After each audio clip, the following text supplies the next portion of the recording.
ನಮಸ್ಕಾರ first way ನ್ಯೂಸ್ಗೆ ಸ್ವಾಗತ. ನಾನು ಸುಮಿತ್ರಾ. ಮಧ್ಯಪ್ರಾಚ್ಯದಲ್ಲಿ ಯುದ್ಧದ ಕಾರ್ಮೋಡ ಮತ್ತಷ್ಟು ಭೀಕರವಾಗಿದೆ.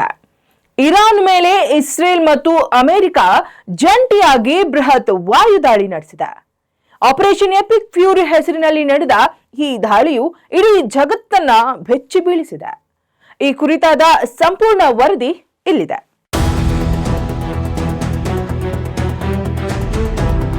ಇರಾನ್ ಮೇಲೆ ಅಮೆರಿಕ ಇಸ್ರೇಲ್ ಜಂಟಿ ದಾಳಿ. ಏನಿದು ಆಪರೇಷನ್ ಎಪಿಕ್ ಫ್ಯೂರಿ? ಮಧ್ಯಪ್ರಾಚ್ಯದಲ್ಲಿ ಕಳೆದ ಹಲವು ವಾರಗಳಿಂದ ಯುದ್ಧ ನಿರ್ಮಾಣವಾಗಿದ್ದ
ಮಧ್ಯಪ್ರಾಚ್ಯದಲ್ಲಿ ಕಳೆದ ಹಲವು ವಾರಗಳಿಂದ ನಿರ್ಮಾಣವಾಗಿದ್ದ ಯುದ್ಧದ ಆತಂಕ ಈಗ ನಿಜವಾಗಿದೆ.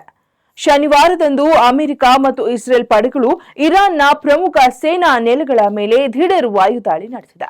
ರಾಜತಾಂತ್ರಿಕ ಮಾತುಕತೆಯ ನಡುವೆಯೇ ದಾಳಿ. ಮಧ್ಯಪ್ರಾಚ್ಯದಲ್ಲಿ ಕಳೆದ ಹಲವು ವಾರಗಳಿಂದ ನಿರ್ಮಾಣವಾಗಿದ್ದ ಯುದ್ಧದ ಆತಂಕ ಈಗ ನಿಜವಾಗಿದೆ. ಶನಿವಾರದಂದು ಅಮೆರಿಕ ಮತ್ತು ಇಸ್ರೇಲ್ ಪಡೆಗಳು ಇರಾನ್ನ ಪ್ರಮುಖ ಸೇನಾ ನೆಲೆಗಳ ಮೇಲೆ ದಿಢೀರ್ ವಾಯುದಾಳಿ ನಡೆಸಿದೆ. ರಾಜತಾಂತ್ರಿಕ ಮಾತುಕತೆಯ ನಡುವೆಯೇ ದಾಳಿ. ವಿಶೇಷವೆಂದರೆ ಜಿನೀವಾದಲ್ಲಿ ಇರಾನ್ನ ಪರಮಾಣು ಕಾರ್ಯಕ್ರಮದ ಕುರಿತು ಅಮೆರಿಕ ಮತ್ತು ಇರಾನ್ ನಡುವೆ ಸಂಧಾನ ಮಾತುಕತೆಗಳು ನಡೆಯುತ್ತಿದ್ದಾಗಲೇ ಈ ದಾಳಿ ಸಂಭವಿಸಿದೆ.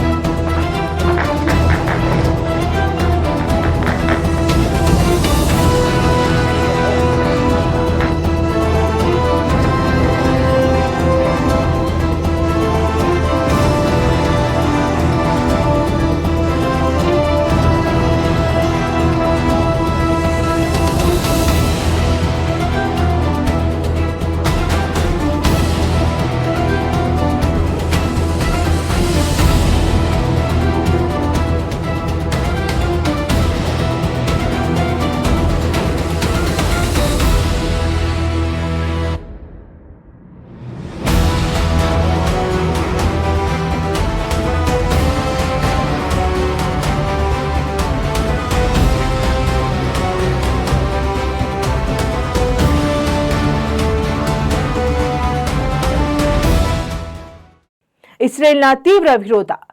ಮೊದಲಿನಿಂದಲೂ ಇರಾನ್ ಜೊತೆಗಿನ ಯಾವುದೇ ಮೃತ ಧೋರಣೆಗಳು ಒಪ್ಪಂದಗಳನ್ನ ಇಸ್ರೇಲ್ ವಿರೋಧಿಸುತ್ತಲೇ ಬಂದಿದೆ. ಇರಾನ್ನ ಪರಮಾಣು ಶಕ್ತಿ ತನಗೆ ಅಸ್ತಿತ್ವದ ಭೀತಿಯನ್ನ ತಂದೊಡ್ಡುತ್ತದೆ ಎಂಬುದು ಇಸ್ರೇಲ್ನ ವಾದ. First is called Iran, the second is called Pakistan, because if these radical regimes have nuclear weapons, they will not obey the rules that have been obeyed in the last almost 7 decades.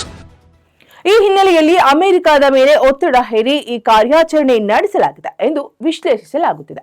ಹಳೆಯ ಗೆಳೆಯರು ಇಂದಿನ ವೈರಿಗಳು.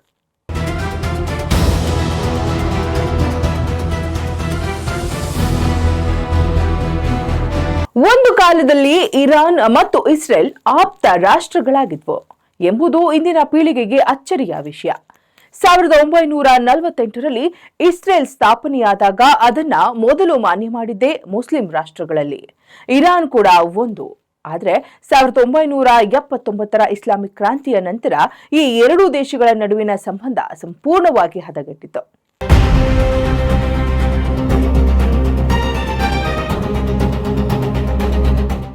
October 7, 2023ರ Hamas ದಾಳಿಯ ನಂತರ ಈ ಪ್ರಾದೇಶಿಕ ಸಂಘರ್ಷ ತಾರಕಕ್ಕೇರಿದೆ.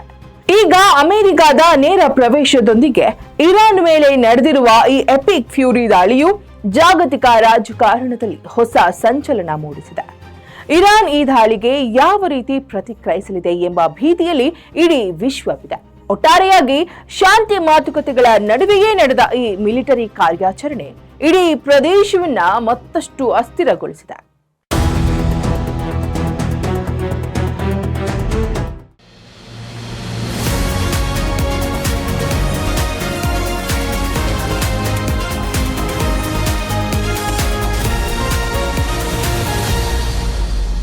First wave news, ನಿಮ್ಮ ದಾರಿ ನಮ್ಮ ಜವಾಬ್ದಾರಿ.